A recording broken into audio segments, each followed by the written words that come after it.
In the 1930s, strict behaviorists insisted that learning could only be demonstrated through observable changes in behavior.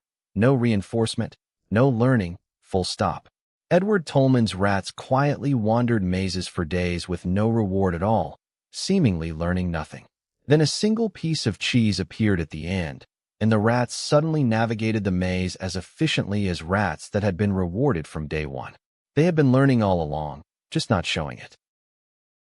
Edward Tolman defined latent learning as learning that occurs in the absence of any reinforcement and that remains behaviorally hidden, latent, until an incentive arises that motivates the learner to demonstrate what they already know. This concept directly challenged the strict behaviorist assumption, dominant at the time, that reinforcement was a necessary condition for learning itself, rather than merely a condition for the performance or expression of already acquired learning. Tolman's distinction between learning and performance became one of the most important conceptual contributions to 20th century learning theory.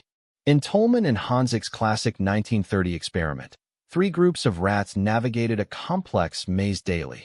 One group was rewarded with food every time they reached the end, one group was never rewarded, and one group received no reward for the first 10 days before food was introduced starting on day 11.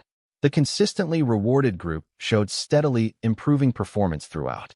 The delayed reward group showed poor performance for the first 10 days, identical to the never rewarded group. But the day after food was introduced, their performance improved dramatically and immediately, matching the consistently rewarded group almost overnight. To explain latent learning, Tolman proposed that rats form cognitive maps, internal mental representations of the spatial layout of their environment, rather than simply learning a rigid, mechanical chain of specific stimulus-response associations as strict behaviorism proposed. This was a radical claim in an era dominated by behaviorism's rejection of unobservable internal mental representations as unscientific.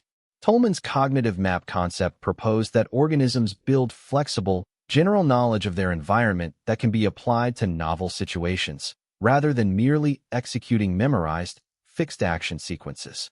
In follow-up experiments, Tolman trained rats to navigate a specific circuitous path to a food location, then blocked that familiar path and provided several radiating alternative paths, including one leading directly toward the food location as the crow flies, a path the rats had never actually traveled or been reinforced for taking. Rats reliably selected the novel direct path pointing toward the food's true spatial location, a result inconsistent with simple stimulus-response chaining, since that specific direct path had never been reinforced, but perfectly consistent with rats possessing a genuine cognitive map of the maze's overall spatial layout. Tolman's research on latent learning and cognitive maps is now recognized as one of the crucial bridges between strict behaviorism, which rejected internal mental states as unscientific, and the cognitive revolution of the 1950s and 1960s, which reintroduced internal mental representations, memory, and information processing as legitimate objects of scientific psychological study. Tolman demonstrated, using rigorously behaviorist experimental methods that satisfied behaviorism's own standards of scientific rigor, that purely behaviorist explanations were insufficient to account for his own data, an internal critique that carried unusual persuasive force.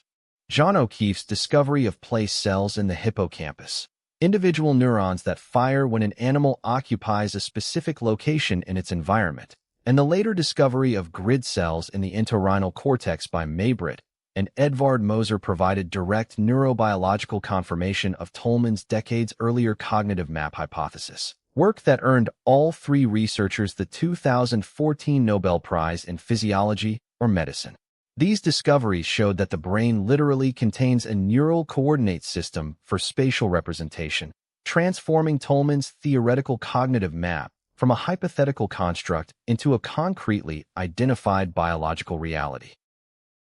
Tolman's rats, wandering mazes with no apparent reward, quietly demonstrated that learning and its outward expression are not the same thing, and that even simple organisms construct internal representations of their world far richer than pure stimulus-response behaviorism ever allowed. Decades later, neuroscience found the actual brain cells making those cognitive maps real.